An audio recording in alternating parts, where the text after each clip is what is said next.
establishing what he calls the America First arms transfer strategy to reinforce the U.S. defense industrial base. We're building up our own defense industry here. Is Canadian industry ready to compete with the U.S. industrial complex? There are areas where U.S. technologies, U.S. capabilities suit our defense needs, remembering that our first responsibility as government is to defend Canadians in all respects, and so we will always be choosing the best supplier for those defense needs. Our expectations in terms of partnering with those defense suppliers have been considerably, if not dramatically, increased. We want partnership, we want development. For years, 3/4 of Canada's defense capital spending flowed south of the border. This was called partnership. But today, Mark Carney stood in front of cameras and called it something else. He called it dependency. And then he announced that dependency would end. This is no longer just about trade diversification. This is about restructuring strategic sovereignty. Because when a prime minister publicly states that Canada will no longer allow most of its defense spending to support a foreign economy, especially when that economy is run by Donald Trump, the geopolitical equation shifts. Welcome back to Canada Today. Mark Carney has announced a framework that will fundamentally alter how Canada secures its military capabilities. And this announcement directly targets the structural leverage that Donald Trump has used against Canada for years. Trump weaponized dependency. Carney just removed one of the pillars holding that leverage in place. Let's establish what was announced. Canada will invest $180 billion directly in defense procurement over the next decade. An additional $290 billion. Certainly not representing my points of view. We think that, first point, and I'll go back to an earlier answer. There are many areas where we cooperate closely with the Americans for our defense. One of the most fundamental is in NORAD, in Northern Defense.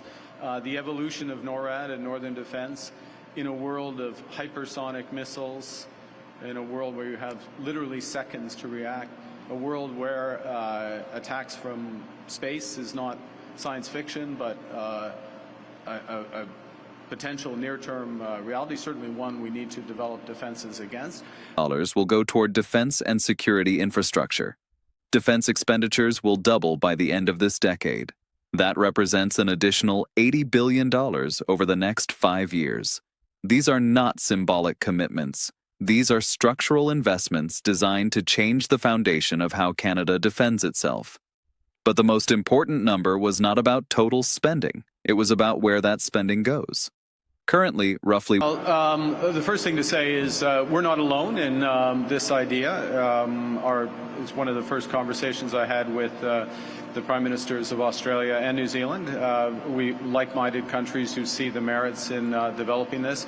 A series of conversations with President von der Leyen, Costa of the European Union and their respective roles, also with a number of leaders within the European Union and prospective members of the CPTP. 1/3 of Canada's defense procurement is domestic. Over the next decade, that proportion will rise to 70%. That is not an adjustment. That is a reversal. That is the end of structural dependency on the United States. Carney framed this shift around 3 words: build, partner, buy. First, build in Canada. Develop sovereign capabilities in aerospace, AI, naval systems, cyber defense, and Arctic security. Second, partner with like-minded allies: Europe, the Indo-Pacific, the United Kingdom. Third, only after exhausting those 2 options, buy abroad. This means Canadian tax dollars will first create Canadian jobs. It means that when Washington applies pressure, Ottawa will have alternatives, and alternatives are leverage. For decades, dependency functioned as control. When most of Canada's defense equipment comes from the United States, Washington holds structural influence over security decisions, diplomatic alignment, and strategic autonomy. Carney acknowledged this directly. He said Canada's partnership with the United States has strengths, but it is a dependency. And then he said that dependency would change. That language redefines the relationship. It moves the conversation from partnership to vulnerability, and once vulnerability is named, it can be addressed. This announcement did not happen in isolation. It happened in response to Donald Trump's America First arms transfer strategy. That policy uses arms sales as leverage and embeds dependency into international relationships. Trump's strategy assumes other countries will continue to rely on American suppliers. Carney's announcement is a direct response. Canada will not remain structurally dependent. Canada will build its own base. Canada will diversify its partnerships. When asked whether Canada could compete with the U.S. defense industrial complex, Carney said Canada will partner where necessary, but it will grow its own base. That is sovereignty.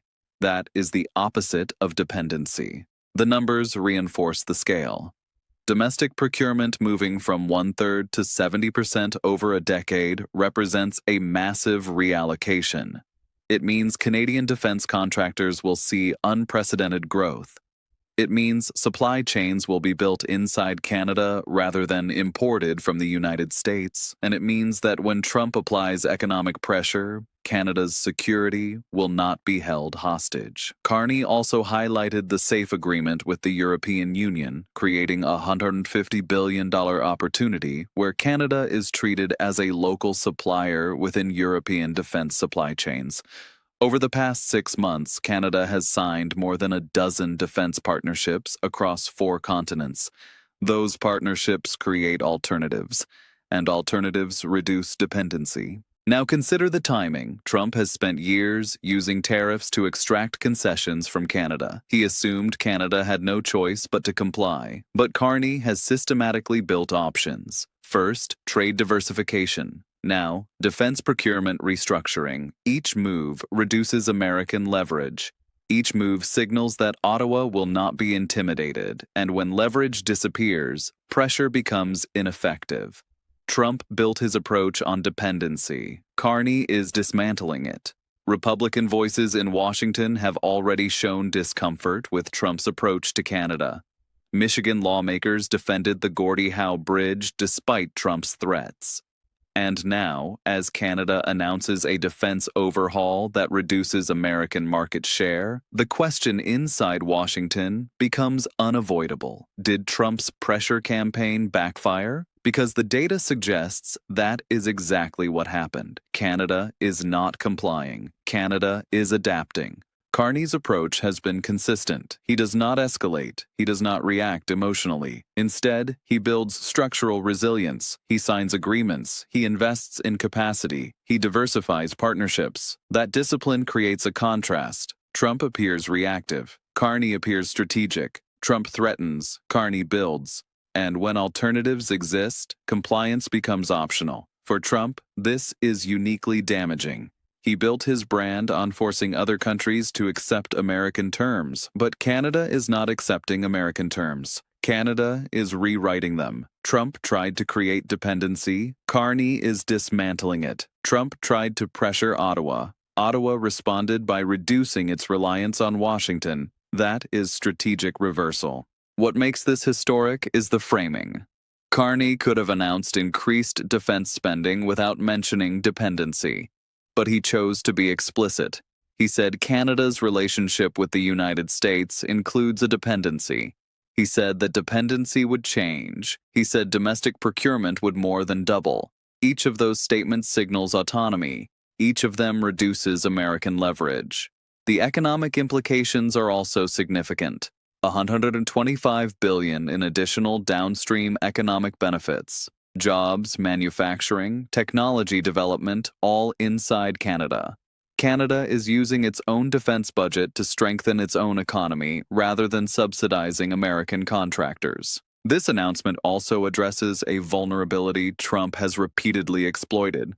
When a country depends on another for critical defense systems, that dependency becomes a negotiating tool. But when Canada builds its own defense industrial base, that leverage diminishes. If Washington threatens to restrict defense sales, Canada will increasingly have domestic alternatives. The more resilient Canada becomes, the less effective Trump's pressure tactics become.